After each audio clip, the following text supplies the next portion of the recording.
Welcome to this week's edition of Black Authors Matter TV, where we interview the latest movers and shakers in the African American literary community. You'll meet some old friends, discover new ones, and stay abreast of the latest book developments around the country and even the world. So sit back and relax for the next 2 hours with Black Authors Matter TV co-hosts Gwen Richardson and Dr. Rhonda Lawson.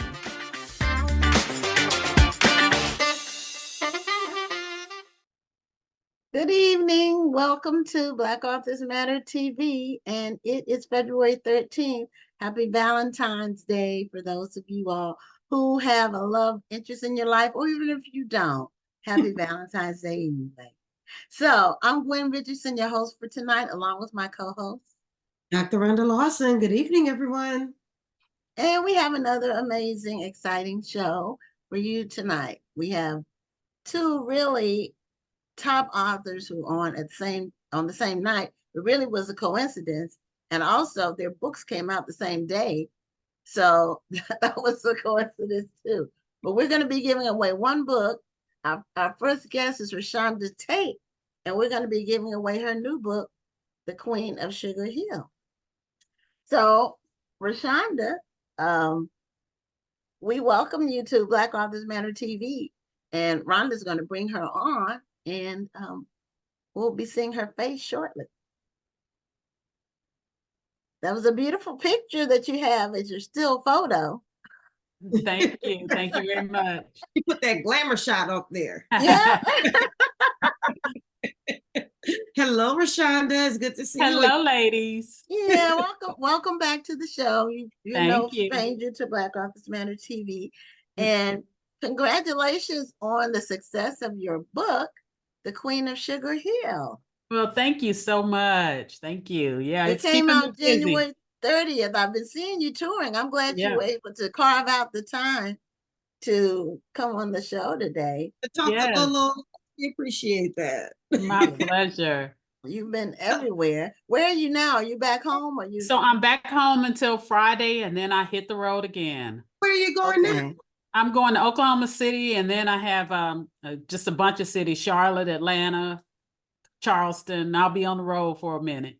Well, you know, that's amazing, and that's a blessing that, you know, as an author, you're in demand, and that you're able to go to so many places to promote the book and to share your story. This is something that authors have always dreamt of doing. Yeah, and you know, but here's the thing: they don't believe in touring authors anymore. And so when I got that news, I was like, okay, I'm touring myself, and I'll have to show you. And now they're stunned because they don't want to do it. They think people don't come out. And I said, if you have the right person, the right book, yes, did it all myself. I have a fabulous publicist at William Morrow, but she's only doing national stuff, national coverage. So I grabbed that local reins and did it all myself. Well, you know, I remember talking with you. I believe we mentioned this when I interviewed you at the National Black Book Festival, and you said that you know, as much success as you've had in your career, in your writing career, you still hustle like you're self-published. Yes, I do. I absolutely do. Yeah, and it shows. I thought it was an amazing event that you had in Houston. Yeah, I think it was like the February 1st, if I'm not mistaken, where you had that big event with a personal librarian chat, had that huge event. That was beautiful, and I like the pictures of that. I'm part of that chat group, so most of the authors that they featured have either been on the show or scheduled. But that was a really nice event. Yes, it was. Yeah. And so I'm gonna just give a little factoid. You may not even remember telling me this, and this has probably been 20 years ago when you told me this, because about when you first started. And you told the story of, and you were doing it in public, but you told the story about, to create demand for your early book, you would call the bookstores and ask for your book to see, but not as yourself, as like a customer. Right. The demand, not a bad idea in the bookstore. I thought that was a strong hustle move right there. Yeah, you can no longer do if you write it, they will come. You have to really think of how to get out there and get people to want to do this book. And so that's really what I was doing. Just trying to think of innovative, out of the box ways to do this. Right. I think that's amazing that you do that, because often we see a lot of times newer authors will feel like because they've written a book that everybody's just going to want to come to them. They don't have to get out there and hustle anymore. They don't have to go on certain podcasts anymore. They don't have to do this because they feel like, okay, I have written a book. I have made it. You should be fortunate to have me on your show. You should be fortunate to have me at your store. And that's not always the case. No, it's not at all. I mean, this is a competitive game, and really you have to get out there and you have to tell people, why should you buy my book out of the thousands that are out there right now? And I think a lot of people don't get that. We depend on the publishers too much. Authors depend on the publishers. And when they tell me what they're going to do, then I'm going above and beyond. And I'm a seasoned author, but there's no way, even if they had sent me on a 10-city tour, I'm doing 10 more. Exactly. How many books have you written?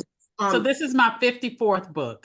54. I'm pretty sure I was there for book number 1. Yes, you were. Yes, you were. And I was. So I can say that I was, and that was really kudos for having a long career, making this a career. Thank you so much. Because a lot of people, they write once, and I tell people, because I meet a lot of new authors, DMing me, because of the book festival. And, they say, well, I wrote my book and I can't really it's not flying off the shelves, so to speak. And I say, hardly anybody sets the world on fire with their first book. Right. Unless they're already a celebrity. Yeah.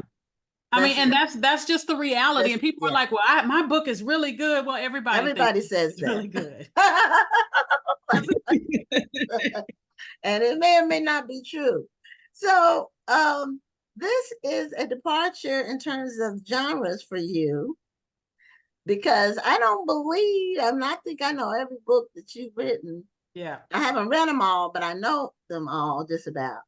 This is a departure in terms of being historical fiction. It is. And also being about a real person. Yes. This is my first time getting into this genre, and I love it. When I started doing it, I actually had gotten tired of writing mainstream fiction, and I call myself going to retire because I lost the luster when you do the same thing over and over. I had 53 books, and I know people loved it, but you really do say, okay, I want something different. And then I decided here's an opportunity for me to merge the journalism side of me with the creative side of me. And so I could do that with historical fiction.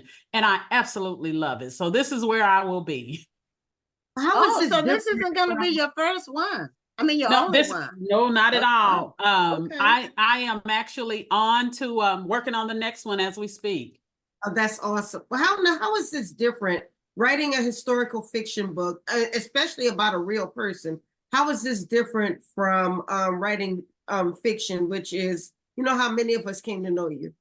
Yeah, so it's very different because it's a lot of research involved. In fact, I researched this book for almost 3 years, and I was working, and one of my friends was like, okay, you need to stop researching and get to writing the book. But it really was, you get lost in all the research. So what I love about this is that I can lay the foundation, the facts. That's what the historical part of the book is. All of the things that I have in there that Hattie went through, those are the facts. The fiction comes in filling in the blanks. And so for me, it's a merging of both worlds, and I absolutely love it. Now, what made you settle on Hattie McDaniel as your focus for the book? I have always loved Hattie McDaniel. Well, no, let me change that. I have not always loved her. When I first was introduced to her, it was because my grandmother was watching Gone with the Wind. I hated it. And she asked me why didn't I like it? And I told her because Hattie McDaniel was a maid and she was playing this, over the top maid. And my grandmother said, she's playing a maid. I am a maid. And I've given you a great life by being a maid. So why do you look at it with disdain? And then she said, so what would you like her to play? Would you like her to play Scarlett O'Hara in 1939? And it was Right. at that point where I started looking at her differently. And I've just remained a fan of hers for several reasons all these years until I finally decided to write a book about it.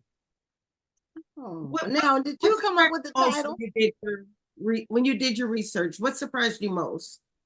The amount of stuff that was incorrect. I was dumbfounded by that. The natural Oh. tendency is to go online and look everything up. And I was dumbfounded by all of the erroneous information. So I had to get offline and I went to research libraries. I spent time in California at the Huntington Library. I spent time in Howard University at their library, their research center. And then I went to census records. So I really had to dig in and not just rely on the internet because they have so much wrong. Yeah, it is. Wikipedia is not No. reliable source for Yeah, facts. and that's what I was gonna ask, because you're right. The internet is not a reliable source. When I went through my doctoral program, they say don't depend on anything that was, in fact, anything that was .com was not even acceptable. We had to go to .org or .edu. But how did you know that something you were reading was incorrect? So because what I would do is I actually would look for stuff on the internet. And because I want my book to be based in facts, that wasn't my sole place. So one example is Wikipedia, a bunch of articles. Everybody talks about Hattie McDaniel's husband, George Langford, who died in a gambling. He was shot after gambling. So when I go and I try to confirm that in the census record, I can't find it anywhere. Long story short, Hattie McDaniel didn't have a husband named George Langford. Wow. Somebody wrote that story, and then somebody else repeated it, and somebody else repeated it. And real scholars, have even written it in their books about her. And it's not true. So she didn't have a husband, or she didn't have a husband named George. She didn't have a husband named George Langford. And did she know George? No, he doesn't even exist. What I believe happened is she had a husband named Nim Lanford, and I think along the way people just got him confused. I don't know where the gambling came from. She was married 4 times, but it was not to a man named George Langford. Oh, okay. She's married 4 times. Wow. So where was she from? She was from Wichita, Kansas. And then her family moved to Denver. They were extremely poor. And she just always wanted to entertain. A lot of people didn't know that she had this foundation beforehand, where she was the first blues singer ever on the radio, first Black woman to ever sing on the radio.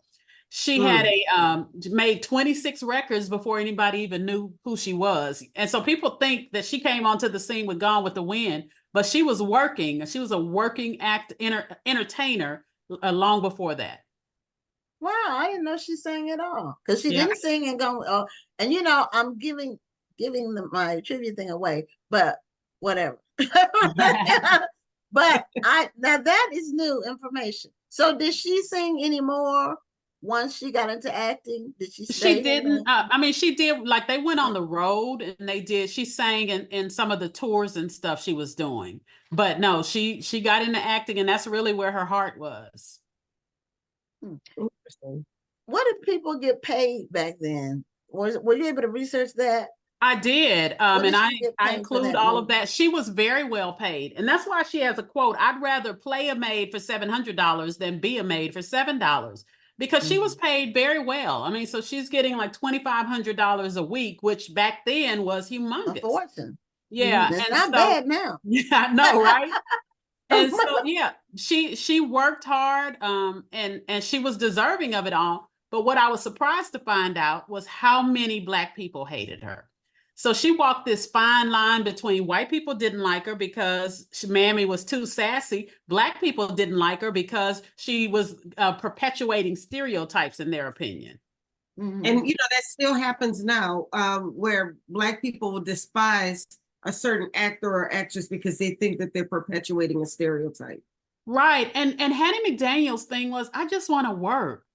This is all I can play. I would love to play Wonder Woman. I'd love to be Scarlett O'Hara, but it's 1939. This is the only role they'll give me. So what you're saying to me is you'd rather I just didn't work at all. And that really bothered her. And as she looked at people like Lucille Ball, she said Lucille Ball is a silly comedian, and people watch her and they love her, and they don't make her an indictment of the whole Black race. Right. But for me, anything I do is an indictment of the whole Black race. That is sad, and it's I think it's even sadder that this belief still goes on today. Yeah. Yeah, I mean, just because I'm not a fan of a certain type of comedy or a certain type of acting does not mean that I feel that the person's dragging the race down. Right. Yeah, we all make individual choices, and especially in the creative realm, we sometimes our interests are outside the norm. And really, in order to carve out a lane for yourself, you kind of have to be outside the norm. Otherwise, you're doing the copycat thing and trying to chase everybody else, and it gets too crowded like that. Right. So now, the Queen of Sugar Hill as the title, was that your title, the publisher's title? It was mine from the very beginning, because you know, Sugar Hill was the neighborhood that she moved into. And she bought a mansion. It used to be called the West Adams District in Los Angeles. And she moved into this neighborhood, and her neighbors used a law called restrictive covenant to try and sue her and get her out. So the law basically says that you can't sell your home to anyone who is not of pure European blood. Wow. And so they took her to court. They took her to court, and they sued all the Black residents, trying to kick them out. And Hattie McDaniel led the fight to take them to court. And she surprised everybody because she won. And then that case ended up being the catalyst for a case that went to the Supreme Court that they won. So really, Hattie McDaniel is the reason that we can live anywhere we want to live. And I was dumbfounded that we didn't know that. We've never been taught that. Yeah, those were common. Is this the same Sugar Hill that was in the movie with oh my goodness. Was that Lessons in Chemistry? Well, no, this was a movie. Black movie? Yeah, it was a Black movie that came out. Yeah, that's in New York. And this Sugar Hill is paid in homage to that one in New York. Gotcha. Okay. Okay. So after was she in other movies? I know she was, but name some of the other movies she was in. So she actually has over 70 movies before Gone with the Wind. Wow. Before.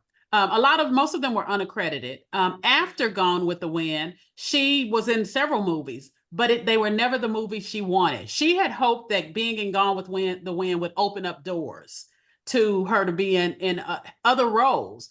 And the one time that she had a role that she thought would give her that, it was called In This Our Life with Bette Davis. And she was still a maid, but the focus was on her being a grieving mother.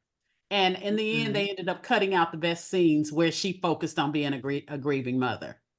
Oh, wow. I've seen several Bette Davis movies. I don't think I've seen that one. Yeah.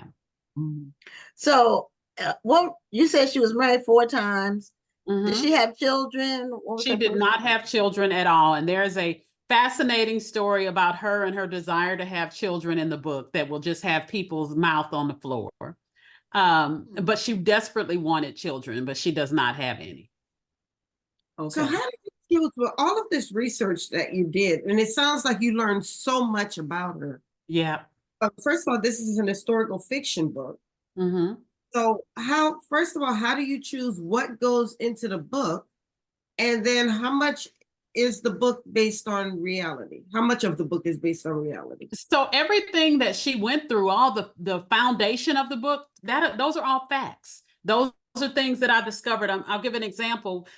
After they won the Gone with the Wind, they won so many awards that night. The cast went to a nightclub. And they denied Hattie entrance into the nightclub. They denied everybody else. So we know that's a fact. The fiction comes in, and we don't know exactly what the bouncer said to her as to why she couldn't come in. So that's where I come in and fill in the blanks on what he said. So it's that type of thing. So the dialogue. So throughout the story, but you kind of filled in the blanks a little bit. Yes, right. Because the dialogue you wouldn't be able to find dialogue. Right. You wouldn't know what she said. Right. And how she felt.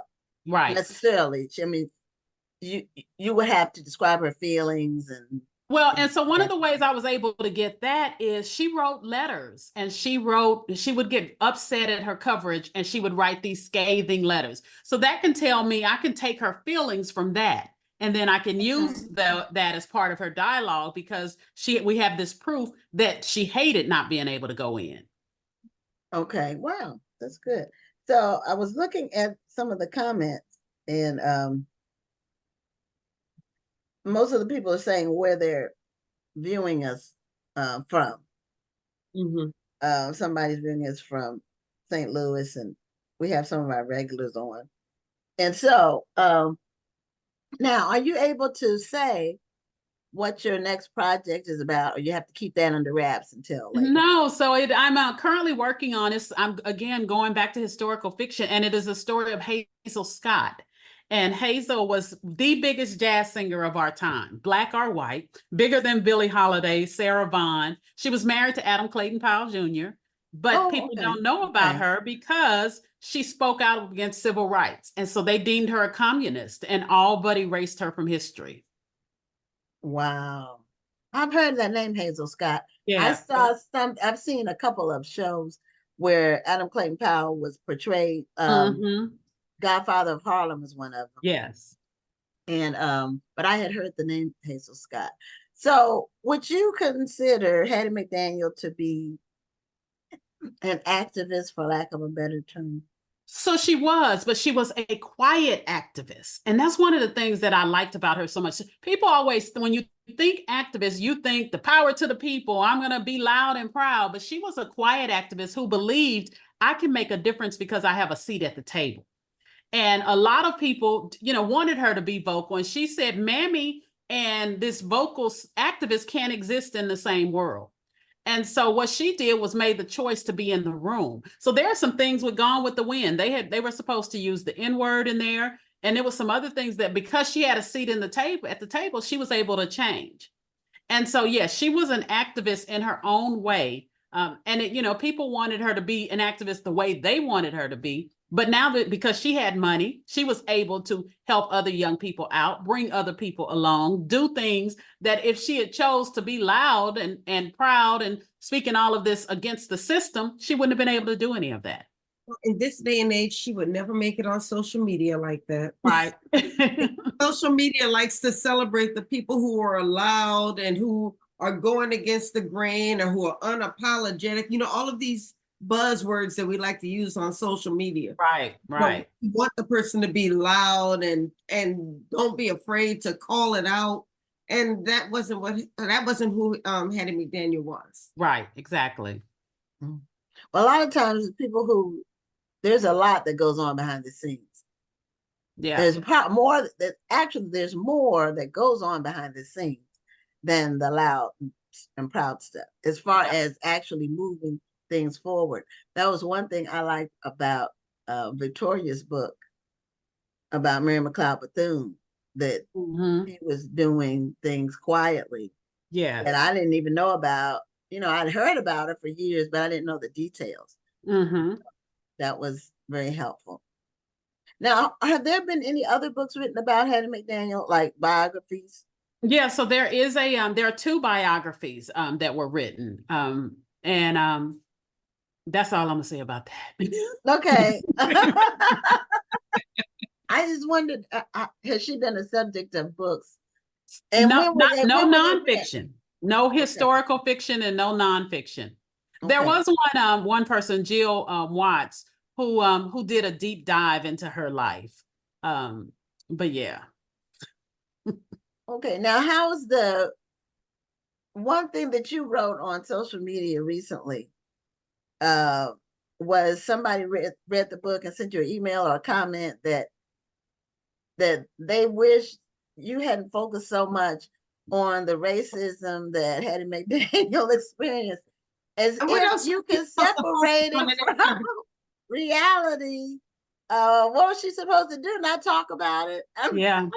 Hey, this was 1939. What else was she supposed to focus on? I have reached so many white readers. In fact, in North Carolina, I had a woman come up to me, a very old white woman, and she said that she loved the book, and I gave her permission to let go of the guilt. So, you know, when in 2020 and they had the whole cancel Gone with the Wind and everything, she started feeling guilty because she liked Mammy. And so she said it made her see it in a different light. And I'm a whole bunch of people. I'm in a Gone with the Wind Facebook group that I posted about, and that I was dumbfounded because it went viral. It had over 40,000 shares because that's how much these people love Hattie McDaniel. And one man in particular, he came in, he commented and said, "This is so stupid. You know, why would you not like Hattie McDaniel? Everybody likes it." And so I said, "You're entitled to your opinion, but I'm looking at it from a young girl looking at this on TV, a Black girl." And so when I broke it down to him like that, he said, "Oh, wow, I never even thought about it like that." So I love that it's opening some eyes. That's Now, awesome. did you join that Facebook group for a marketing tool? Or yeah, you know I would. Well, let me be quiet. That's brilliant. I might use it. I have to think about some groups to join based on some of my books. So, what is the thing about writing historical fiction now that you've changed genres that gives you the most satisfaction? It's really just shining a new light on Hattie McDaniel, because the number of people that are saying, "Wow, I had no idea," is just amazing. And so I love being able to shine that light. Yeah, well, you know, I like the cover picture of the car going down the, you know, it looks like one of those roads that's leading to a wealthy area. Yeah, yep. You know, in California. And so I think it's great that this information is getting out. I think it's great that you are the one bringing it out. And there's so many historical figures that are now getting the exposure because we have these great writers that have really, you know, you and Victoria always are creating genres. You all, with Christian fiction 20 years ago, you all were early movers in that. And now you're right in the midst of this new wave of historical fiction books. So that's wonderful and great. So I love it's a genre that continues to grow. I think people are really appreciating these stories and being able to learn about history in a different way. And they don't feel like you're reading a textbook. You're just immersing yourself in a good story. Yep. Yep. So we have the advanced reading copy of the book we're going to give away, and we use trivia to give the books away. The trivia that I had picked is so easy that it'll basically be a matter of who can type it in fastest. But Hattie McDaniel won an Oscar for her role in a particular film. Name the film, and if you're the first one, you get the copy of the book. So, ReShonda, thank you so much for being a guest. Thank you for having me. Show. And we'll be seeing you in October at the book festival at the National Black Book Festival. Festival. I'll be there. Thank you all so much. Have a good one. Thank you. Okay. We did put the link in the chat, so everybody go out and buy this book. This is amazing. Thank you so much. Thank you. Bye-bye. Okay, good night. All right, that was ReShonda Tate. And one thing that I wanted to mention before we bring on our next guest is that we had a celebration today. We crossed 95,000 followers on Facebook for the National Black Book Festival's Facebook page. So that's an exciting milestone. What I'm waiting for is the 100,000 mark. And the way we're growing, sometime this summer, we should pass that mark. So anyway, thanks for you all who watch the show, fans of the page, followers, and who comment and support what we're doing. We appreciate you. We love you. And we wouldn't be able to do this without you. So we're bringing on our second guest, who's Denise Billings. And she has an exciting still photo. And her memoir is called Road Trip. And she's joining us tonight from, where are you joining us from, Denise? Oh, unmute your mic. North Hollywood, California. Oh, okay, North Hollywood, California. So you're 2 hours behind me, 3 hours behind Rhonda. And so, but we'll welcome you to the show. And can you put your book cover a little closer to the screen? Because I think I like the way it looks. I think it's a neat book cover. I think that's And as it's a close as memoir. I can get it. Oh, is it stuck to something? Well, do you Yeah. have your There we book go. here? So those are pictures of you, I'm assuming. Yeah, that's a picture of me. Okay. Mhm. On the front. And you have tabs there. Were those places where you do readings? Yeah. Okay. Yeah. If you're gonna Yeah. do a reading, Not today, but not today, but I'm gonna do one at my book launch that's coming up Sunday. Wonderful. Right. Congratulations. So are the photos on the cover, those are photos that you actually took yourself or photos from your family? Yeah, there are photos I actually took. These two are pictures I actually took. Yeah. And Wonderful. that's the car I rode across country in. No, the little A beetle. VW Bug. I drove from St. Louis to Los We Angeles. bug back in the 70s. Yeah. Yeah, everybody had a bug back in those days. And Yes. the trunk is in the front. Yes, the The trunk was engine is in the back. Mm-hmm. And this is what I looked like when I first got here. That's the baby me. Okay, baby you. Hey, baby Denise. me. Yeah. Okay. 26, something like that. 20, 23, 22. Well, Okay. tell us about Road Trip. Why did you decide to write this book? What are you actually focusing on? Is this a specific trip, or is this different times where you've taken road trips that you wanted to bring all together? Well, it's actually 2 road trips. The first one there in 1978, when I drove from St. Louis to Los Angeles. And then the second trip, some 30 years later, I took a road trip with my husband and we rode from Los Angeles to St. Louis. So I thought I would write about the life in between, because I had blogged about these 2 trips, and once I decided to write a book, I was like, yeah, okay, I think that's going to be the segment of my life that I want to talk about. Now, when you took that first road trip to St. Louis, from St. Louis to California, were you by yourself? Yes, I was. I was all by myself. I tell people the 20s are the decade of adventure. Yes. The 20s, because when I was, where was I, 24? I drove from DC to Houston by myself. I would never even consider doing anything like that. But we do Right. but we didn't, you don't have fears and you're not scared. Right. You just go We think we can do it all when we're young. Right? I had no fear. I should have been afraid. You should have been scared. That's what I said. I should have been scared. And then it's not so much the fear. I think about being tired. So when you're driving that far, did you take breaks? Did you go all the way through? Did you stop and spend the night in the hotel? How did you plan this trip? I planned to drive until it got dark and then find some place to stay. And so that's what I did it took 5 nights. And the last night I called he was my soon to be third husband or something like that.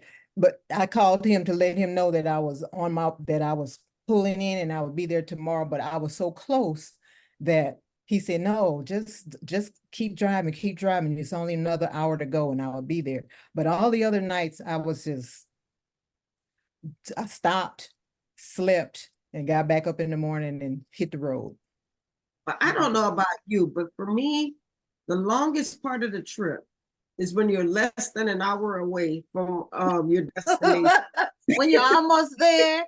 It seems like forever to get there. Yes, and I didn't get lost at all the whole trip until that last hour when it was trying to come into LA, and it's all of these different freeways with different numbers and different names. And I was just like, I don't know where I'm going. I'm just gonna pick that road that says Los Angeles, because they had all it Yeah, was and it wasn't in the GPS. oh, no So you GPS. I had, had my I little know when Thomas guide. yeah, when I did it, I stopped once. I drove from sunrise to sunset. I stopped in Tuscaloosa, Alabama at a Wow. hotel. And then I got up at dawn the next day and I got to Houston by more or less by dark. But then my AC went out on my car. And this was in July. And in Houston, it's sweltering. It went out like when I was halfway between Alabama and Houston. But anyway, Mhm. so it's just things that happen on road trips when you're young and you do things and it's adventure.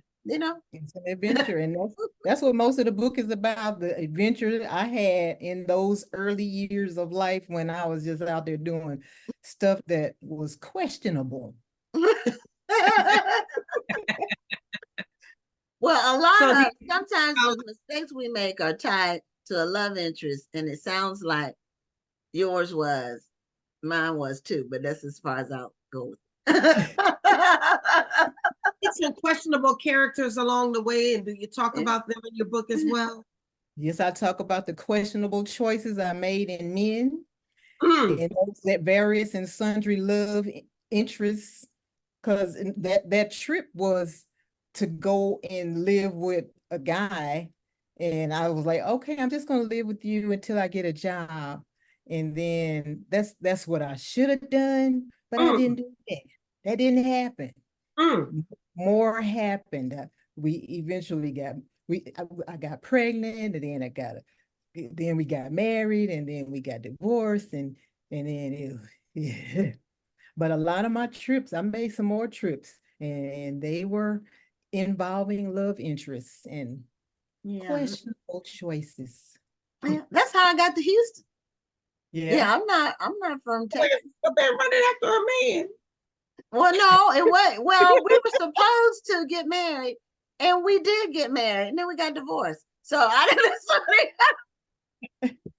but that was See, how I'm I not got the to only Houston. one. I'm not the No, only not one. at all. We all make questionable We choices do, in we the name do. of love. We do. And when I talk to young women and they say, well, they're going to make a change geographically because of some person, I said, what you need to do is you need to have your own plan for what you're going to do once you move and not have it centered around him, because that may or may not last, you know. Yeah, Right. it's very So likely that it it won't. won't, but you don't want to discourage them, Yeah. you don't want to be too negative because then people reject what you're saying in total. Mhm, But mhm. now somebody said that Tony Bonita said at 21 she drove from Birmingham to California. See, so, it was a bunch so of us on the road. It was a bunch of the us on the 20, road. yeah, Y'all yeah, can have that was yeah, that's something that people do, you know. But it's I good to barely have that I barely outlook. want to drive to Virginia. And that's only about an hour away, depending on traffic. Well, that's because you all have so much traffic. But I like road trips like extended where I'm on the road and I'm out on the highway and it's not near a big city. I'm not having to Outside go of the through city big city. traffic, outside of the Right, city traffic. right. Yeah, Where you get yeah. to see scenery and Mhm. it's only a few cars on the interstate and you can Right. take your time and not be stressed. But when you go through the city, that's where the stress comes. And Atlanta is the worst, I think, because there's really no way to get around Atlanta and get through there if you're going north or south that way. I've tried going around Atlanta, but it's just takes too long. You have to go too far out of the way, so you just have to bite the bullet. So tell us about, and I like that you did a memoir that had two specific points in your life as the anchors for the story. So you don't start with I was born whatever. I was You born a start. poor black child. No. No, I didn't go there. But I do For Sharon. right, I didn't take you there. But it just came naturally as I began to learn how to write and start working with the writers workshop that I belong to, the Longwood Writers Workshop. Shout out to Longwood. It felt so natural to just this was the full arc of the story. Mhm. And it was so, this road trip was so different from the other road trip. I was crazy and hungry and tired and all that stuff, and driving through snowstorms where I couldn't see and scared in the night. My mother, I had this canopy bed, and I had grown out of it. And when I left home for this trip, I was finished with college. I was out of college a couple years, but my mother still had the posts from that canopy bed. So when I told her I was getting ready to go, she said, "Here, take this, and this will be your protection." Because I was like, what do I need this for? It's for protection. So if something happened to me, I was going to take that bedpost and crack somebody upside the head. That was that. But I still I didn't understand why she thought I needed that. But yeah, of course I needed a young woman out on the road by herself. Right. Yeah. I didn't tell my parents I did it. They would have been they would My have mother been gave me some chicken trying and themselves. hit the road. But I didn't, I lived in a different city, so that I didn't Oh, so tell. you I didn't didn't leave tell them from at the from time. there. Yeah. I Yeah. told them that after like years later. Mhm. Mhm. Not at the time. Because they would have tried to stop you. Yes, they would have tried to change our mind and say, that's nuts, which it really was. But Yeah. um, Mhm. you don't want to listen at that, it's the decade of adventure. The 20s are the decade of adventure. If you can Mhm. make it through there without like making like huge mistakes that are life Without, altering. without killing yourself or Right. lining up in jail. Right. Mhm. Then you really do learn from it. And you can look back on some things and say, there before the grace of God go I. Mhm. Mhm. Think Do you God still was looking like out taking for you. road trips? Say again. You still like taking road trips? Do you still want to jump in the car and drive? I I don't. still like to drive. I do still like to drive. And that's when I learned that I liked to drive on that road trip, that first road trip. But now, no, you have to take too much stuff because I'm old. You guys are still young, but I got to take medication. I got to take, 2 or 3 pair of glasses. It's too much to pack to take a road trip now. It's just too much. Well, I can't wait to go on another one. We're hoping to go on one next summer. A couple of summers ago, my husband, my sister, and her husband went on a road trip from here to California. And we took I-10 going west, and we took I-40 coming back east. And it was just beautiful. That's what I like about road trips. When you get out away from the city, you get to see the natural topography in the area, and that Arizona, New Mexico, that California, that it's some Yeah, amazing scenery. It's that's just where we went through on that trip back. Yeah. okay. And it was so much different because we had a nice big Cadillac SUV. I had the husband with me who knows how to read a map and has a sense of direction. And I took big stuff, like I had a copier printer I wanted to take to my niece. I had some artwork I wanted to take to my other niece. And so we couldn't take all that stuff on the airplane, but we could pack it all in that Cadillac. And that was a good road trip. Yeah. Except for the part when I was coming back, and when we were coming back, and we were in some white state.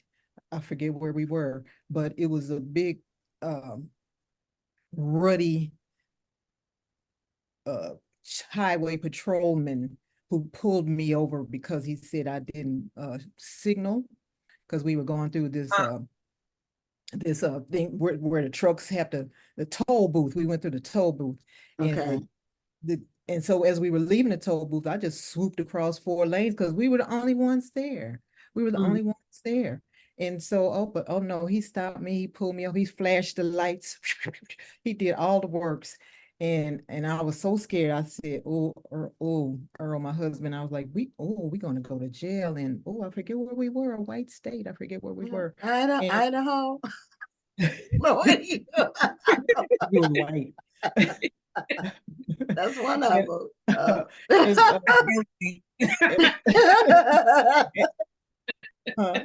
New Mexico. So no, New Mexico has a lot of native people. But I forgot. But he made me get out of the car.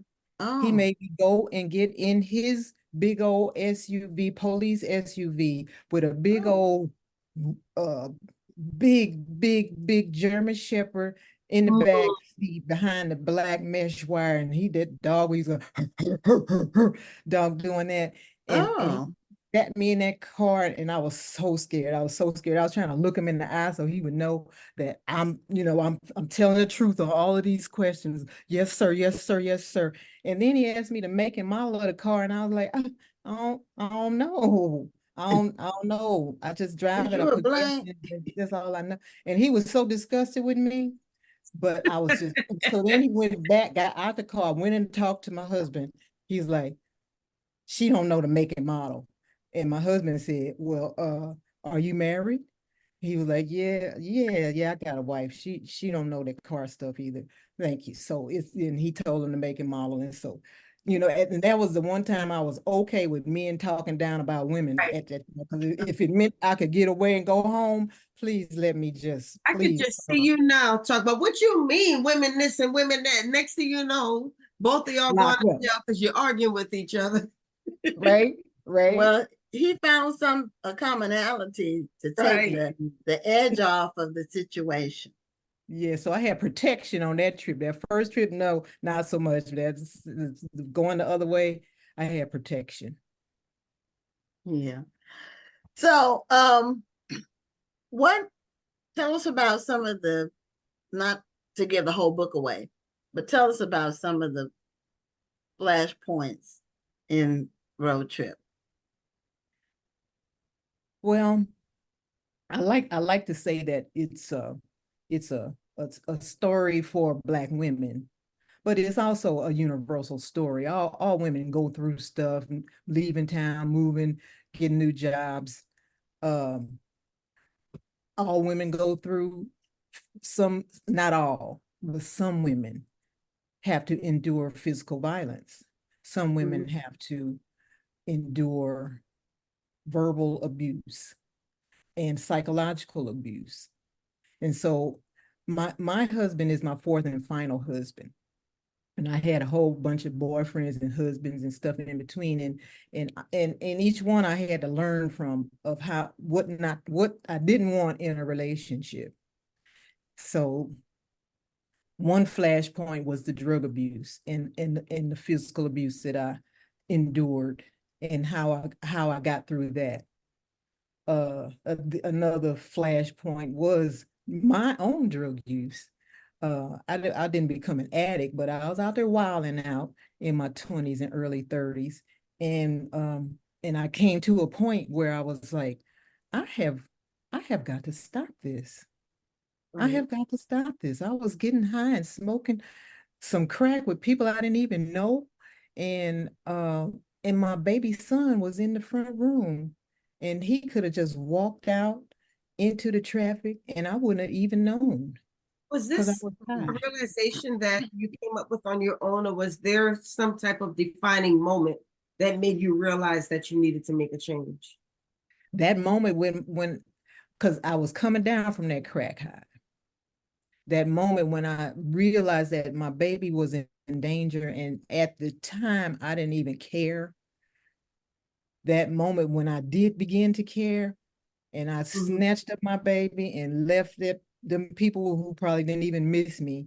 And that's when it turned around for me.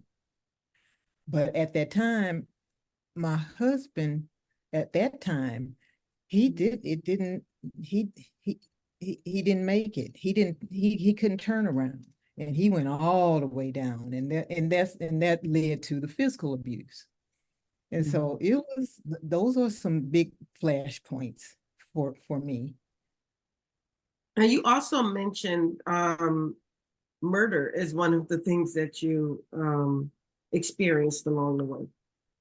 Yeah, my father was a police officer, and he was murdered on the job. He was killed in the line of duty. Oh, And so that was a heartbreaking, very heartbreaking moment for me, because Wow. I really, we had just repaired, it wasn't even repaired. We had just gotten close again. And okay. How old were you when he was murdered? I was 26, 27. Yeah. Okay. So I had just taken my baby son to St. Louis, another road trip to St. Louis, but we flew that time. And so introduced my son, my baby son. I had gotten divorced and all that. He was just like a year old. And I took him back to St. Louis to meet my St. Louis family. So he got to meet my father. And Okay. that was lucky. He and my mother were divorced. So it was so much fun to see my mother and father in the same room. I hadn't seen that since I was 9. And so they were together, and he got to meet him. And then just a few months later, 4 months later, my father was killed. Mm. He was killed in the line Well, of duty. He was shot point blank range in the chest. And it still hurts. It took a long time for me to not just burst out crying every time I talked about it. yeah, that's a shocking, death is always I don't see shocking, that as but anything that you easily that, get. no, something like that where it's not an illness or something like that where, Yeah. um, Because he was 47 years old, so I'm way older okay, than he ever got to be. right, right. So, Mhm. um, Tony Benita said again, she commented before about the road trip. She said she understands because she's on husband number 3. And so at least, you continue to believe in love because Yeah, yeah, sometimes when you have negative experiences with men, some people it scars them for life, They get jaded when it anyway. comes to love. Yes. So they yeah. they just lose all their trust and Well, I kept and trying. I kept trying. you I figure kept it keep trying. no, if at first you don't succeed, try again. Yeah, because the other 3 marriages, none of them lasted a year. But this Oh, one, we're rolling into 28 years together. So I okay. think I Well, think I think it's congratulations gonna on last. that. I I think have it's a gonna. friend that was married. She's been married 3 times. The first 2 were like you, they didn't last a year. But I think she's been married now 6 or 7 years. And she met her husband on one of those dating sites. I Wow, think Plenty of Fish. I don't know if that one's still around, but Yeah, that's wow. where she you can met. meet some nice people online. I mean, you still have to do the same vetting process you Due do diligence. face to face. Yeah. Mhm. Mhm. But if you meet someone who has common interests and they're not telling lies, what they're That's saying is helpful. actually true, Right. Yeah. and you have common interests, you know, some common values, they could work. So, Miss Yeah. Denise, now today is the 13th. Your official publication date, release date is the 19th. Yes. And On you have Amazon. a book launch. You mentioned earlier that you have a book launch coming up. Yes, it's on the 18th, which is our anniversary, as a matter of fact, our wedding anniversary. It's on the 18th. It's at Waco Theater Center in North Hollywood. And it's from 2 to 6 p.m. I'm gonna have my one of my writing partners read an excerpt. I'm going to have my best friend who's in the book. She came from St. Louis, a road trip, to out here to read for me, read an excerpt, and just to be with me and experience all of this wonderfulness. And Marcia, that's you, girl. And I'm going to read something. And my teacher, my writing teacher, Denise Nicholas, she is a force to be reckoned with. And she and she's supporting me enough to she's going to come and talk a little bit, and so it's going to be a good deal. My son is going to be the photographer. My son, I say that he's in the book. He didn't ask to be in the book, but he's in the book because it's all about a lot about his father.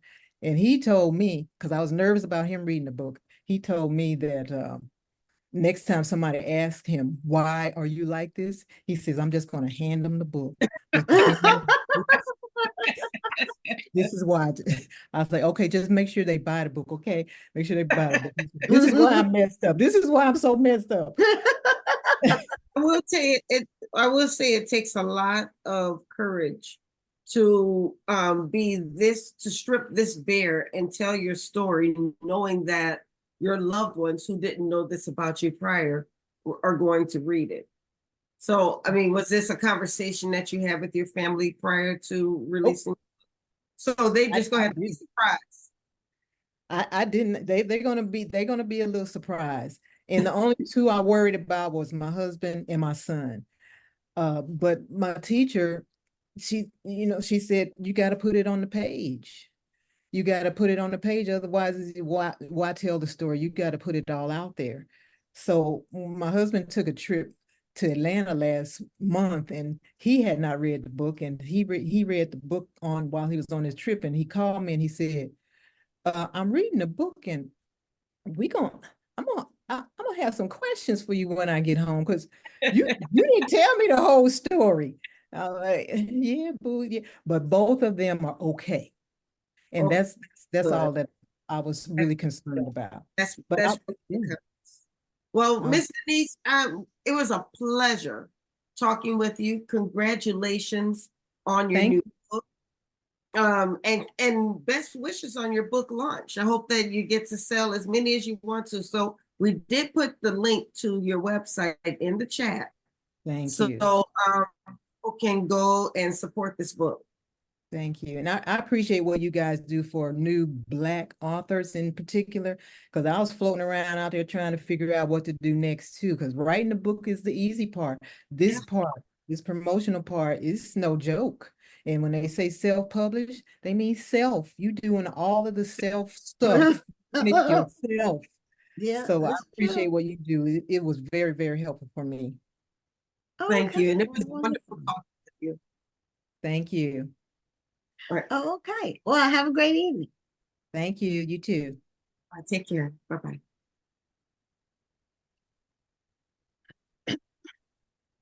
Now I saw that someone won the book. Yes, it was a new face, actually. Yeah, it was a new person, but now I can't find it. Well, let me see if I can. The last name was Long.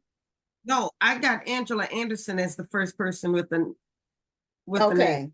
Okay, I didn't see that one. Okay, Angela Anderson. So Angela, if you're out there, if you're still listening, this is what you'll need to do. Since this is your first time winning a book on this show, you'll need to DM this page, the National Black Book Festival page. Send us a direct message with your mailing address. Say that you won the book on the show, and here's my mailing address, and we'll send you your book. That's all it takes. Congratulations, because you were against some stiff competition. There's some people who win all the time.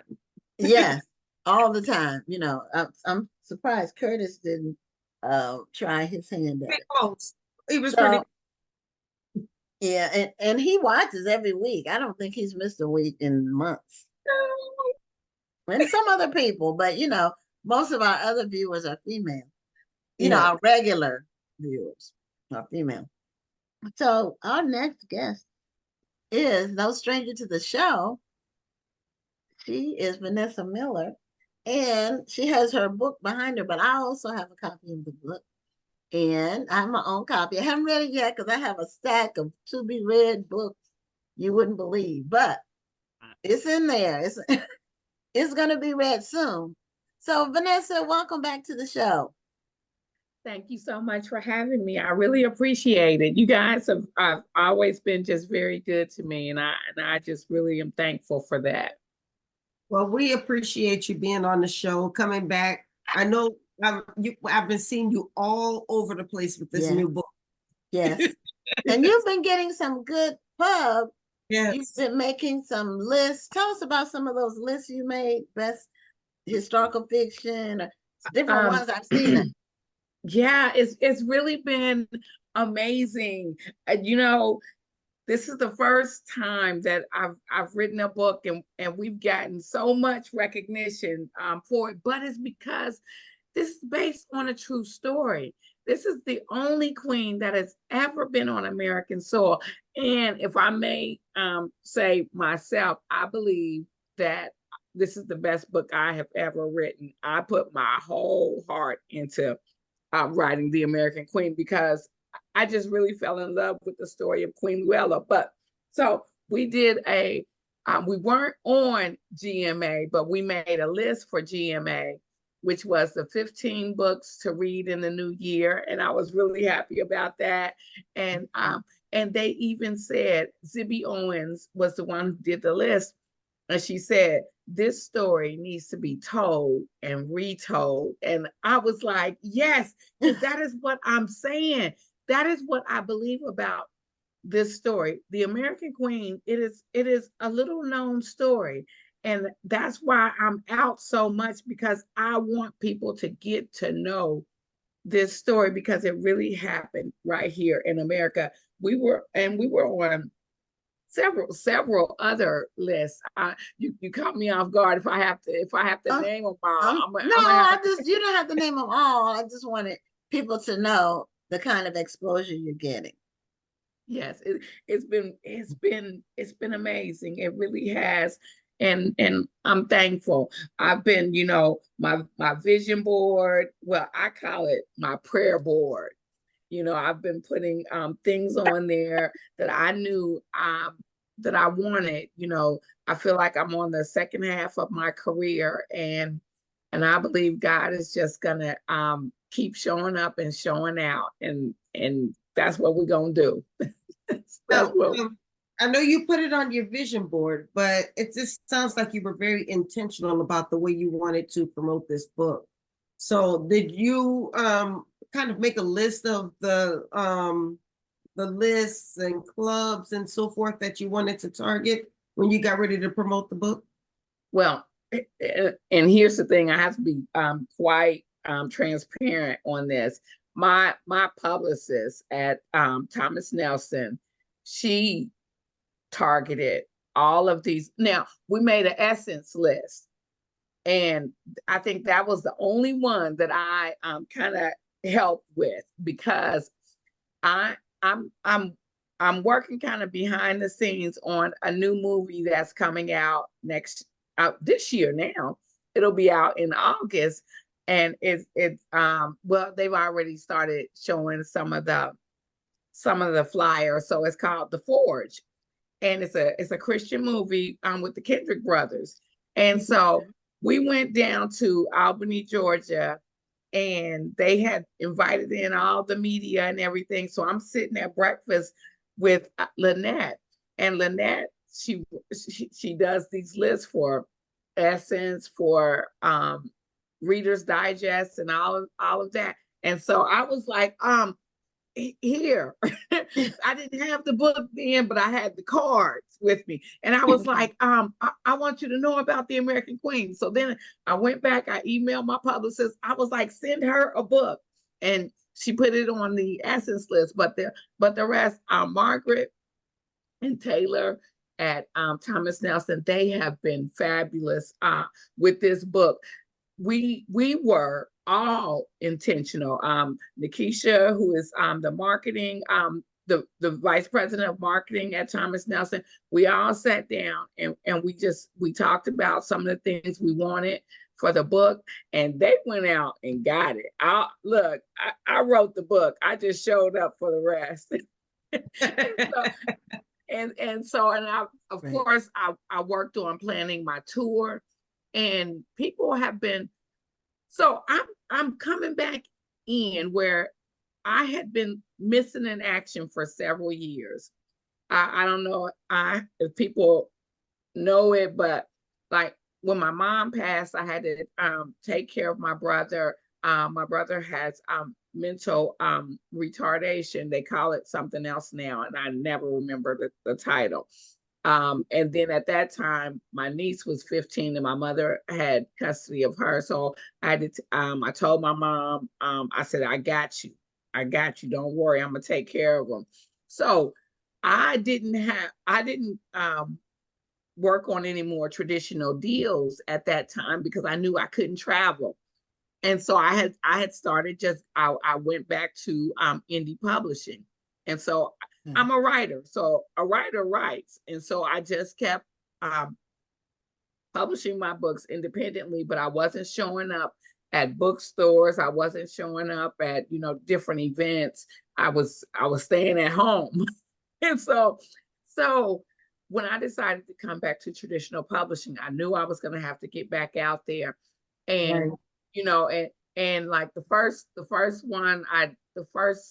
time I tried, it was with What We Found in Hallelujah. And one of my events, we had about 4 people showed up, and I was just like, bless the Lord, let's get it going. But you know what? I am so thankful that people are finding out about my events and they are showing up. And I'm like, okay, Lord, thank you. Because, I think authors get discouraged. Yeah. When things don't turn out the way, oh, you don't have this, you see other authors with this big room full of people who come out, but you don't know how long that author was building that. Mm-hmm. Right. You have to get in there and start building your own. And you got to be grateful for the 4. You got to be grateful for the 20. You got to be grateful for the 50, and then be grateful for the 100, and the hundreds. Once, but you have to build that. And so I've just always been grateful for anyone who shows up, because I know they could have been doing anything else. They could have just decided to ignore those 2 people who showed up for you. And because you're mad because 200 people didn't show up, but those 2 people came and showed you love, but you're so mad you're not showing them love back. That's right. You know who taught me that early on? It was Eric Jerome Dickey. We were doing an event. This was a long time ago. We were doing a cruise, and I was new, just getting started. And I forget what the conversation was at the beginning, but he told me, he said, I don't care if it's 3 people in the room, you treat those 3 people like it's 300. And he said, because you don't know who those 3 people are, and you don't know what's going to happen after that event, because you never know what one of those people may be able to do for your career. If you just decide to treat all people like they are special, like they are important to you. And so that's how I've always tried to treat my career. And that's the way it should be. I think a lot of times we get caught up in the numbers, and there's a Facebook post, or excuse me, an Instagram post, I believe it is, that's been going around trying to put things into perspective. When they say your post only got 30 likes, but if 30 people came up to you and told you that they really liked your product or they really loved your service, you would feel blessed. But only That's because right. 30 likes on Facebook, you don't think it's good enough. That's right. And what people don't understand is that's just the people who bother to click it, but more people have seen it. And in with products, they say it takes a person about 7 times to see something before they make a buying decision, if they're not already your customer. And so just be happy that people are seeing it, because you don't know when the next time they see it. Let's say they see it online, they don't bother to click it. Then a friend says something to them about it. Then they walk into a bookstore and they see it again, and they say, oh, I'm gonna get this book. I keep seeing it everywhere. Yeah, that's what something that I tell new authors about. It's about consistency and repetition. Yes. Because what you were saying about the 7, I think it might be more than that now, just because we are exposed to so much information, there's so many images on a regular basis. Yeah, it might take more than 7, but at least 7. Mm-hmm. And it's not, Rome wasn't built in a day. That's what people will ask me, and let me say this on the show, you're going to be a featured author at this year's book festival. So that'll be great. I'm trying to remember, when did I see you last in person? It's been a while. It's been a long It's time. been a long time. It's been a long time. And I thank you so much for inviting me to be a featured author at your event. I'm excited. I'm like, yeah. My husband is real excited. Let me tell you what I was. Okay. I don't remember what city I was in, but I was touring. So I just happened to open up my phone and I saw your message. Well, he's been wanting to go to Houston because his son lives there and he wanted to come and visit his son. And when I looked at your message, I handed the phone to him and I said, we're going to Houston, honey. Oh. It was like, what, for real?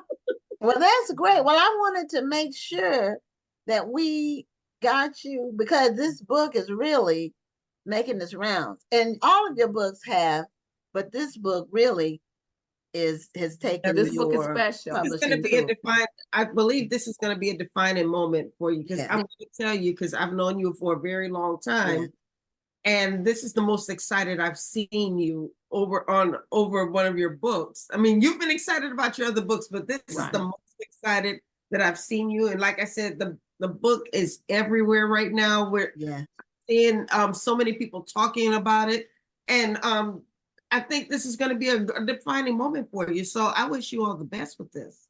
Thank you so much. It is amazing when it is those stories that you didn't even I knew nothing about this story. It was Lisa Wingate, another author, telling me about, someone went on her Facebook page and told her about this story about the Kingdom of the Happy Land people.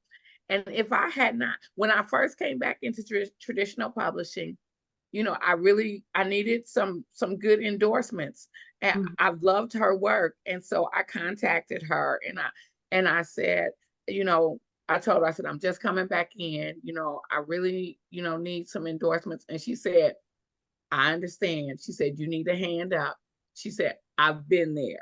Send me the book. And so I went, after she gave me the endorsement for something good. And when I went back to say thank you, I had been reading one of her other books, and I told her I was enjoying it. And that's when she said, a Facebook friend told me, because all of her stories are based on real events that happened. And she said, a Facebook friend told me about that particular event. And then she wrote the book. And she said, here's something else a Facebook friend told me about the Kingdom of the Happy Land people. She said, you live in North Carolina. You might want to research this. And I went and I started researching it, and I couldn't believe it. And I went back to her. I was like, no, wait, you're giving this to me. I can go ahead and write this. You're okay with that? And she was like, yes, Vanessa, I think you're the perfect person to write this story. And I told her, I said, I am forever in your debt. And as much as I bug her, I'm like, okay, now, what else should I do?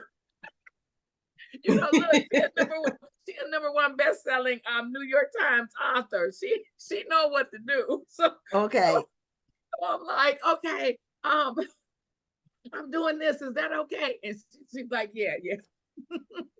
I love it. So tell us about the story. That's the skeleton of the story, The American Queen. The story is about William Montgomery and Luella Bobo Montgomery. They were on a plantation in Mississippi. After emancipation, they decide to leave the plantation because William believes that God has a promised land for them. And Luella is saying, I'm not staying on this plantation. We have to go. And so they set out, and William was the reverend on this plantation. He and his brother were the sons of the plantation owner. And so they set out on this journey.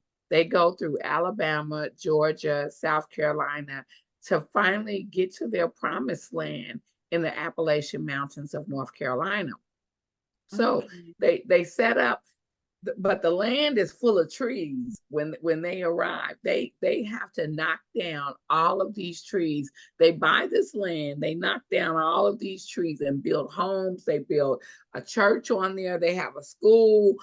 They have this whole community, and they call it the Kingdom of the Happy Land.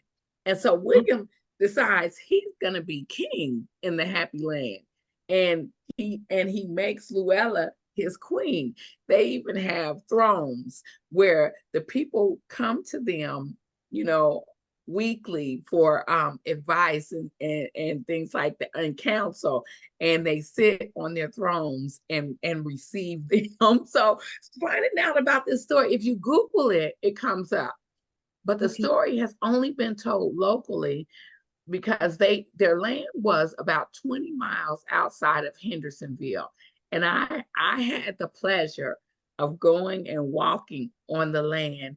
And if you see the interview that Essence did about the Kingdom of the Happy Land people, the picture that they have of me on that interview, I'm standing on the land of the Kingdom of the Happy Land. It is But now, that hit totally different, didn't it? What, standing on that land?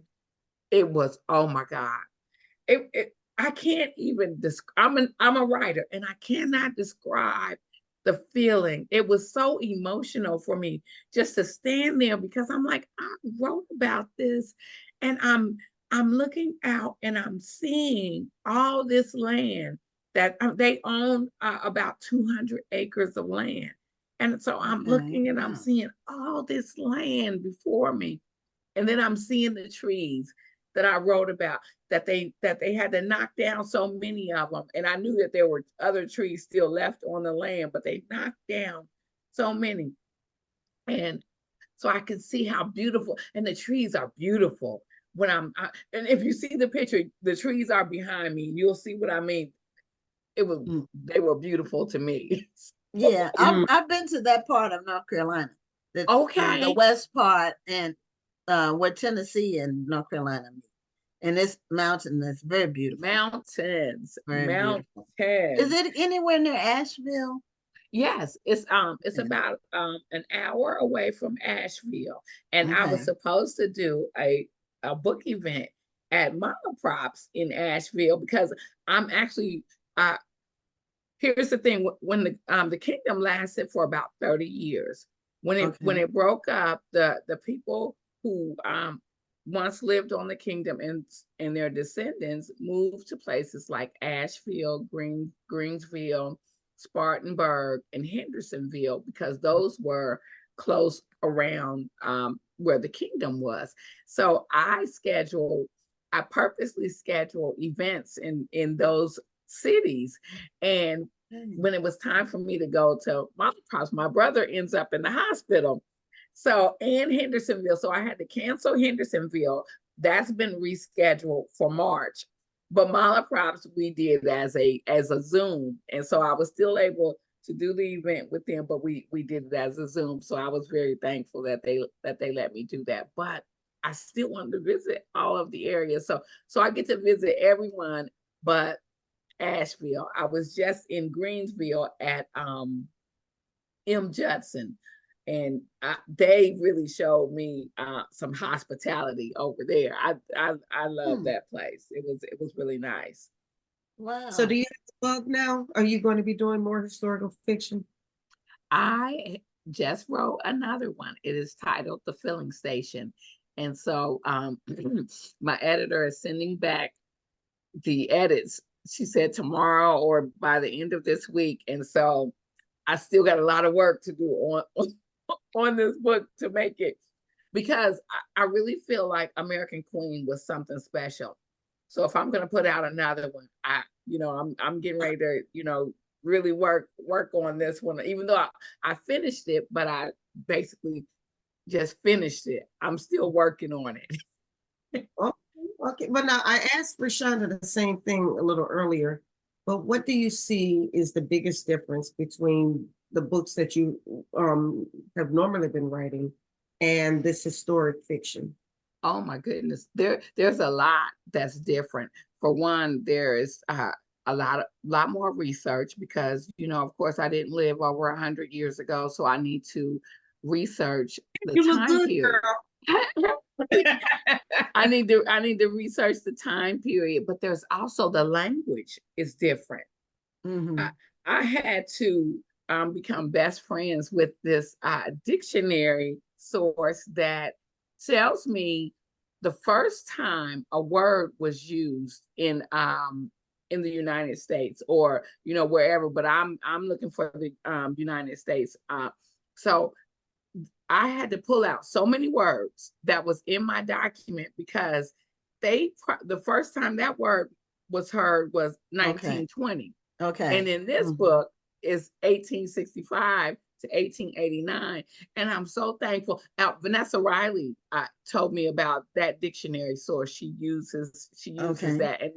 And then Chandra also told me about another one. So I use both of those sources to kind of go in and scrub my document. So then you also have to understand that in our contemporary world, there's a lot of conveniences that we have that are not available in history. And so you can't just readily put something in your story that you would, in a contemporary novel. So you have to be a lot more careful in your writing, so that you make sure that it comes across authentic. And so far, I haven't had anyone yet tell me, and I saw some reviews on other historicals where people who read historicals or they're historians would come in and complain, because they would be like, well, that wasn't there during that time. And so that made me nervous. And so I tried my best. I tried my best. And so far I haven't seen anyone come in with a complaint like that, because you have to be careful when you're writing historical fiction, because history buffs will be reading your story and they will. It's not right. Yes. Yeah, and some historians believe that it's not pure history because it's fiction. They don't like the fictionalized part of it. And so, but they're prudes, Right. Nobody yeah, can really, we didn't have recording devices and things like that. So there will be no way for us to know what people were thinking and saying, unless they wrote letters or had a diary or a journal. Correct. So you have to Correct. take some liberties. Correct. And a fictionalized account is easier to read. Correct. That's what I say. I don't write nonfiction. I write fiction. So if I'm going to tell the story, I'm going to tell it in a story manner, because that's what I love. My favorite books in the Bible are the Old Testament, because they read like a story. Yeah. I could sit there and read that, and it's like I'm going, ooh, what happened? Just like a novel. It reads. It is some stuff in there that's really like scandalous, Yeah, it reads like a story, but that's because God is gonna be God no matter how much of a fool his people act, and so he ain't never scared to let look at these people because also to remind us that there's nothing new under the sun, really. Nothing new. The stuff Absolutely. That we, the thing that makes things different in different times is the technology. The development of equipment and gadgets and things like that. But human nature is still human nature. Yeah. Amen. Now we do have a couple of comments. Myra Okay. said she read a piece on the American Queen for a Black History segment at her church last Sunday. Thank you, ma'am. And Angela Anderson said that the American Queen is so good. Congratulations that it is available in all 3 formats, including hardcover. And I'll pay you later for that, Angela. Now, Lydia wanted to know what the name of the dictionary was that you mentioned. Ooh, okay. I'll go grab it real quick. Oh, see, that's what I'm talking about. Hold on. I always forget the name of it, but okay, it's the dictionary by hold on, I'm gonna put it in the Okay, if you're gonna put it in the chat, then I'll copy and paste. uh-huh.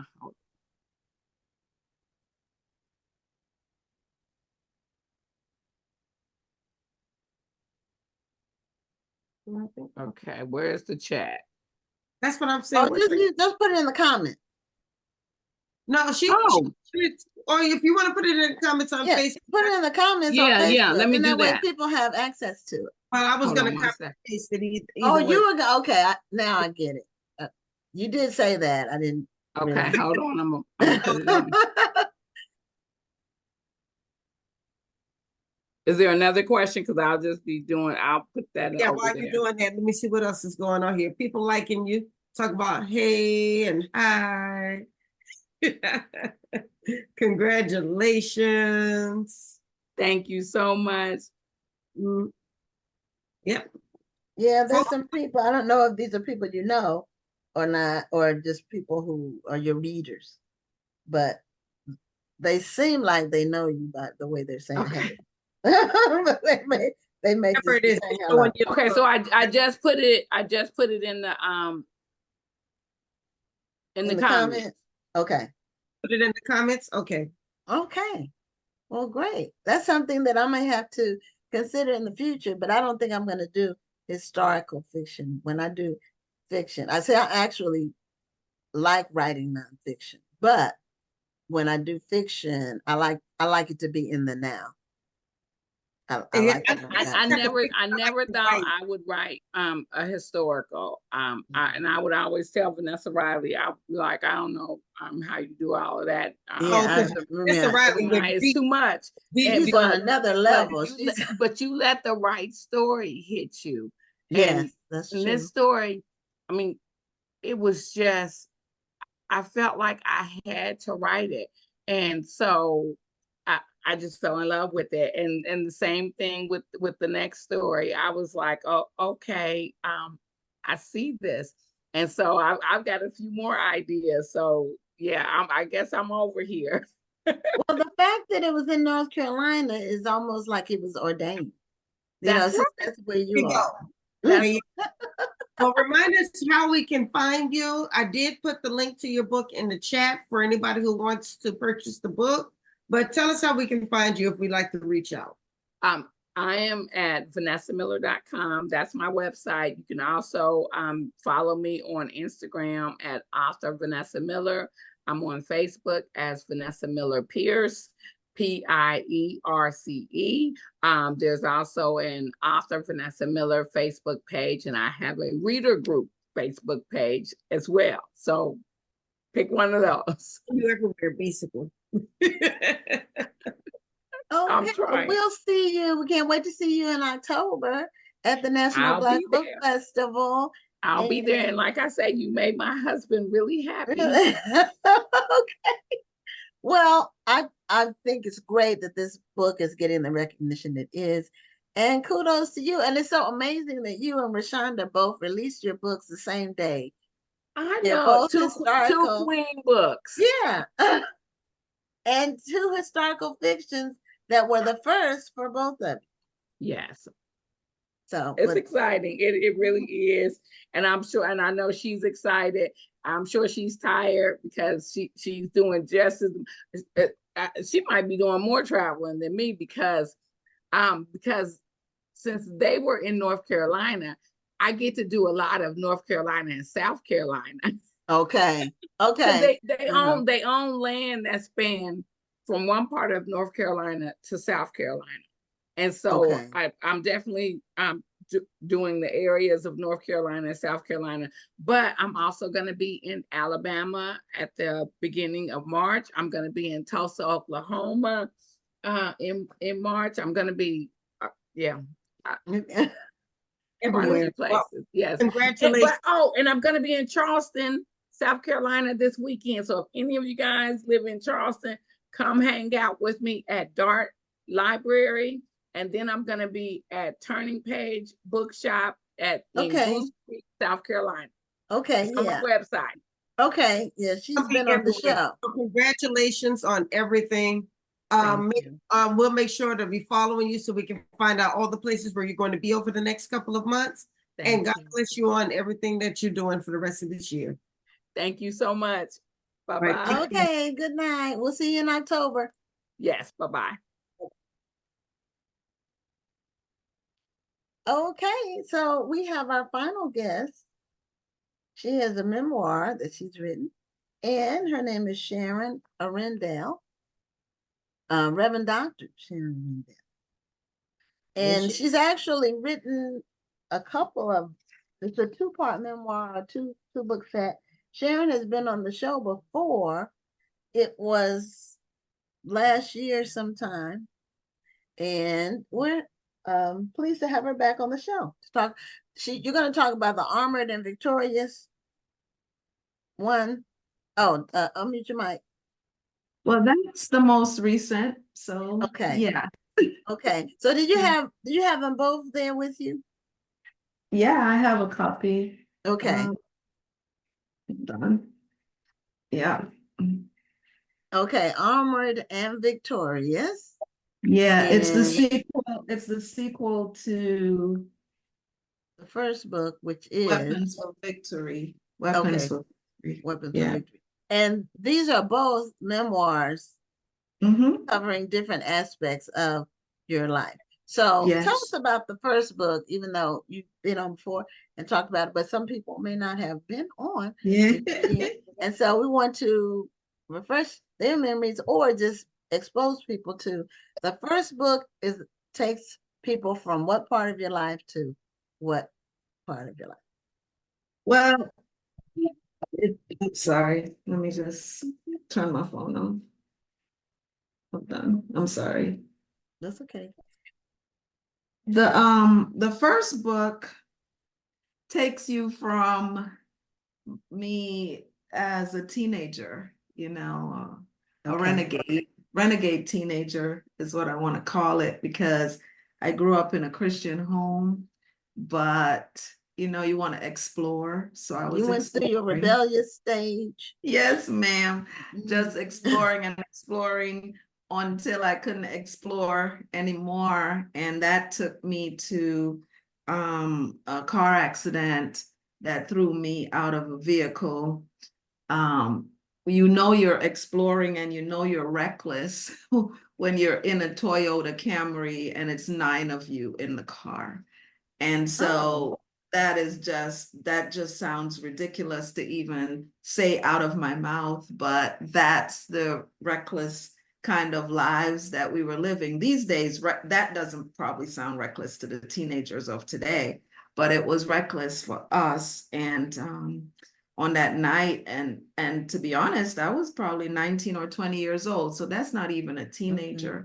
It's actually a young adult. And on that night, I didn't die. And that's all that mattered, is that I didn't die. And I vowed that I would serve God with the rest of my life. So the story goes on and on about me getting married and all the things that came behind that, sickness, hurricane that almost took me and my children, but we didn't die. And so it became memoirs of a perfect storm. It was perfect because God was with us all the way as I dragged my children through muddy water to get to safety. It was just that's the gist of this first book, is how he just took me from thing to thing, place to place, over and over, but we never physically died, even though it felt like we were. It didn't happen. And so that's where the victory part comes in, right? And so I wrote all of that, only meaning to write all of that. And that was the end of the book. for Okay. me. Okay. That was it, until people started asking for the sequel. And I kept saying, what sequel? I don't have a sequel. There's, but people are still watching the journey, right? They're watching it go on and going, yeah, you have a sequel. We want to know what's happening behind the scenes. And so I kept on writing in a journal, but never intending it to be a book until COVID happened, and I ended up with COVID and almost dying from COVID. And being in that hospital scene is no joke. I hear people talk about having COVID, and I go, did you have the real COVID? No, because I recall that hospital scene where you couldn't have any visitors, no loved ones, no nothing, and hearing screaming throughout the night of people wanting to go home. I just want to go home. I kept hearing, I just want to go home. And the nurses would say, I would say, is everything all right with the people? And they're like, well, it's the same thing you're going through, only you're doing it silently in here. Remembering all the injections every night that they came and gave each and every one of us to prevent blood clot and different things, and all the things, and listening to the conversations that sounded like, they're checking you out. But at the end of that, I got out of the hospital and I looked back up to the 4th floor and I said, Lord, I'm a designated survivor. What would you have me to do? And the book, right? The book, because I was sick for 3 months. And Wow. I couldn't remember anything. I had brain fog, couldn't remember. I could hardly speak. My husband kept saying, are you gonna laugh again? Are you gonna, I couldn't find my legs. I would go to the door and look at the mailbox and go, if I could just walk to the mailbox, I know I'm going to be all right. And finally being able to walk to the mailbox and literally walk back to the house was a big deal, became a big deal. And after all of that, I started the book and just went from where I left off to where I am. And I'm telling you, I tell everybody I'm living my best life. I am 64 years old and I'm living my best life with the support of a good husband. And because in the first book, I had to talk about the divorce from my children's father, and it was just a buildup, but throughout the whole thing, you get chapters like chapters that say, I want to read them because I don't know them off the top of my head. Chapters that talk about embracing change, homecoming, the wonder years, surviving the breaking point, when life throws you lemons and you make sweet lemonade, the aftershock of stillness, living shattered, uphill on the roller coaster. The saga continues, winning in the battle, in the trenches with victory ahead, freedom at a cost, preparation for the belly of the whale or the belly of the fish, on the edge of crossing over, positioned to cross over, entering the crossover season, living while the world stood still, designated survivor, and from surviving to thriving. And that's what this book is about. And it's not for me anymore. I'm thriving. It's for that woman or that man or whoever out there. Understand that if you're going to rise from the ashes, that means there was a fire and you get to rise from it. Well, you know, fire cleanses, fires. So it's not all, fire doesn't always mean death. That's right. You come out better. And it sounds like you came out better. I came out better. I came out better. Came out better.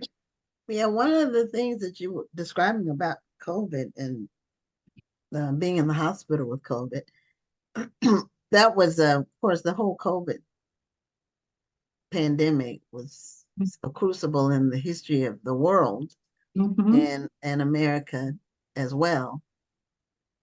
How did you manage not being able to have contact with your loved ones? How were you able to? That was the hardest part because I sat in my house with COVID for a couple of days because at the time when I got it, it was 2021 and it seemed like, you know, it was getting, you know, waning. Right. So I thought I could do this from home. And until one night I got up off the bed and I looked at the bathroom, which wasn't that far away, but my legs, I kept saying, I don't know if my legs are going to take me there. Everybody was asleep. My husband was asleep. And I tried to make it to the bathroom and I got there and I held on to the sink like it was for dear life. And he said all he heard was a big thump on the floor because I just fell out. I could hear him talking, but I couldn't say anything. I was like, holy cow, you know, this is it. I mean, because I couldn't say anything. I'm trying to talk and nothing is coming out. And that's when realized, okay, you gotta go to the hospital. You gotta go to the emergency room. And driving there and can't even sit up in the car, you know, somebody had to dress me, get me in the car, get me there. And those crucial words, your family has to go and you have to stay. That was the most crucial part, you know, and just being there. Thank God, people were calling me from the church, from all over the world, from places that I've ministered. People were calling me. I had one person from a congregation send up because I couldn't answer everybody, couldn't answer. And I saw the message said, does anybody know where my friend Dr. Sharon is? Because I'm trying to reach out. And that literally saved my life. Just those words of people sending, it was so many messages. I was overwhelmed, but glad at the same time, because that was my only connection to be on the walls of that hospital was the messages and my daughter FaceTiming every day from San Diego, you know, that I look forward to that. And that, I think that made me, I don't know how anybody made it or if they made it with no family or friends reaching out to talk to them. I think that was the worst part of the COVID epidemic is people having to be in the hospital alone. And sometimes people passing away alone. Yeah. That was the scariest part of everything. Yeah. I'm telling you, people were screaming. I heard screaming. And then you keep hearing code red, code red. over and over, and you're going, oh, it's not me. You know, it's not that you want to be selfish, but it's not me. They're not calling code red for me, but they're calling code red for somebody else. And, you know, just, you know, I found myself praying for the people on the floor, because you knew you know, when people got worse, they put a red thing on the door. Mine stayed, I think it was yellow for the whole entire time. And because once they change the color, I think that's how they decide who is worse than who. And then they let people out because they need a bed. I was let out because they need a bed, but when I went home, I was still sick. So I had to have, thank God for insurance that allowed me to have doctors come to the house every week to take care of me. So it was pretty intense, to say the least. And so I stood still just like the world. I had to stay still and believe that I was going to be okay, that I was going to get my memory back, I was going to get my legs back, I was going to get everything back. And if I do, I'm going to write the book. I promise I'm going to write the book. And I was so just going to say, this is proof positive. Just telling this story right now that your story is not for you, it's for, and it just sounds like you're here for a purpose, and you're fulfilling that purpose by telling this story. Yes, ma'am. That's exactly it. It's hard to sell books. You know, I've written a lot of them, and it's hard to literally sell books, but I was invited to San Diego to do something with this book, and that's where my family is, my grandchildren. And the icing on the cake was when people were coming to get their book signed, and my oldest grandson is 10, and he came with his book and asked me to sign it. And his mother saying, he's reading this thing. He's reading my story. And that's the icing on the cake for me. That's amazing. So why did you call it Armored and Victorious? Instead of armed, right? Armed. Yes. Well, armed means you have, you know, a weapon in your hand or whatever. Armored means you have on the full armor of God, right? So okay, you're so not just from that scripture.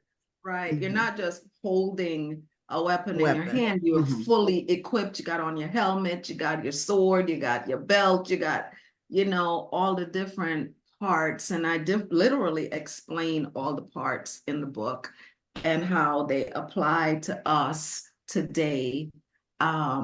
If we could keep them on, because so many things come to attack. The helmet is supposed to protect your mind, and that's where all the attacks that start in your mind, and you want to just give it up, but you keep putting it back on every day, every piece. So armored, when you're armored with all of the pieces in place, you become victorious, and then you get to cross over into that next season, that bigger season that God has for you. If you could just get there, Yeah. Yeah. So a lot of people, when they're going through something, one of the hardest things is to not give up and to keep going. And a lot of times your blessing is right around the corner if you just don't give up. That's right. You have to keep going. And a lot of people who are in the same situation might give up at step number 5 when they really needed to go to step number 8. And they gave up too soon. So I think that's part of having the armor. If you have the armor, then you have more confidence to keep going. Yeah. But still hard. It's still, Yeah, it is. It is it's hard. still- yeah, just It is still hard. yeah, it's difficult because, you know, I think of the person in the Bible that has been attacked the most to me was Job, right? Everybody knows about Job. People call the patience of Job, whatever. And at the beginning of the scripture, God says to Satan, "Have you considered my servant Job?" And I'm like, and goes on to say he's blameless and all of these things. And you want to say, well, why? Why are you going to let Satan bother him if he's blameless and all of these things? Because I want to prove him. I want to prove him. And I feel like I've been proven, right? I have not arrived. You never, you know, you don't get to really arrive, but I've been proven over the years so that I can help somebody else to get to the place of being proven, right? Because everybody wants to grow, but nobody wants to be pruned. And you know, when you have a plant, if you don't prune it, it's not going to grow. And the pruning part is the part that hurts the most. But nobody wants that part. They just want to grow and flourish and it's just great. And the blossom and blossom. That's right. That's right. Nobody wants to grow, but nobody wants to be pruned. That's gonna stick with me. I like that one. Yeah, that's the thing. So that, you know, I sit here before you, you know, life, it's not that it's a bed of roses. It's just that things are just different to me.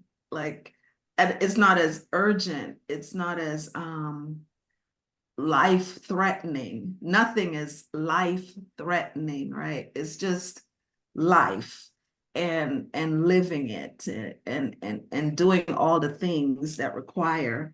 I mean, today, I have 2 grown children that I swam out of a hurricane with. They are married to 2 great people, and they have given me 5 grandchildren, right? I am married to, you know, everybody laughs when I say he's my dream guy. I'm married to my dream guy, and he has 5 grandchildren. So combined, we have 10. Who would have thought when I was swimming out of that house that this was going to be who I would be today? I didn't think. I couldn't even think. I was just running and screaming and carrying on. You're not even thinking at that point when you're watching the glass door just cave into the house and the water is rushing in and you just grab your children and run. You don't even know where you're going. You're just running, hoping you're running in the right direction. And when the storm is over and you go and you sit on the basement, it was in New York, and you sit and everything you own is on the top of the water, and you go, this does not look good. This does not look good, you know. And I can recall my children's father, that was when it really hit home for him. And he said, I am done. I am just done with God. And I said to myself, wow, there's no way he could mean that, you know, but he did, because it was rough out there. I get it. I get it. It was rough out there, but I still kept trudging away as a single mom, changed my life. I went from being a fashion designer to going back to school and becoming whatever. That was the plan. Whatever. There was no, what are you gonna do when you get out of school? I don't know. I just want to be able to make a salary so I could take care of my children. I don't know what I'm going to be. And today I have my own counseling practice, and I get to counsel people and counsel them back to life. And I couldn't have made that up. I could not have written that story. I couldn't have done it. Mm-mm. Well, it seems like it more or less wrote itself. Yes, ma'am. Yes, ma'am. And that's what happens, you know, in life. Some truth is always stranger than fiction. So, and some things that are true are much more impactful and have much more gravity than some of the things that are made up because they're real. Yeah. Now, with COVID, we lost our father to COVID. And it was fast. He was 89 and he was in the hospital. We did get, and that's the thing about COVID, you couldn't be with your loved one. So we were able to do a Zoom call with him. They told us he was transitioning because and then so 3 days after that, he passed away. But we were his children were able to do the Zoom call. And he was, even though he wasn't fully conscious, he was responding to our voices. So we knew that he. The good thing is he heard you and he was able to transition with love around him. I think that's a blessing. Yes. Yeah. And he was 89, so he lived a full life. He really did. So yeah. Well, Sharon, yes, do you have are you doing a tour? Tell us where you'll be next and where we can find you online. Am I doing a tour? That is so. You're not the first person to ask me that question, but I kind of let go of books and trying to sell them for a while, and we're only in February of 2024, and everybody is asking about these books, wanting to interview me or something about these books. So that's your sign. That's right. That's right. That I really need to do something, and it's in my space. It's in my headspace as far as doing some things with the books, whether it's a tour, whether it's a book club, whatever it is, something is going to happen with these books because I didn't write them for myself. I wrote them for other people. And so I sell them on my website more than anywhere else. And now I'm actually building a site just for my books. It's not quite done yet, but when it's done, it will be drsharonbooks.com, right? Okay. And so I'll get to literally sell them directly from there for the, because Amazon gets most of everything when Amazon sells it, but I'm going to monetize these books some way, somehow. Well, we did put your website, the website that you currently have, that is in the chat so people can purchase your book.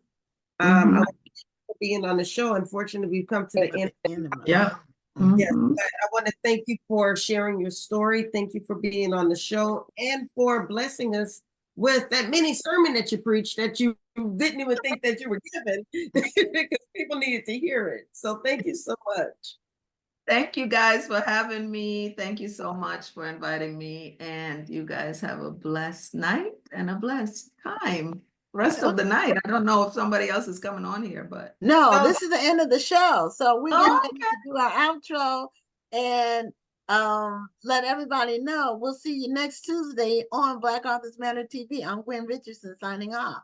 And I'm Dr. Rhonda Lawson. Have a wonderful evening and a great week. Thank you for tuning in and join us next Tuesday at 7 p.m. Central, 8 p.m. Eastern for another edition of Black Authors Matter TV.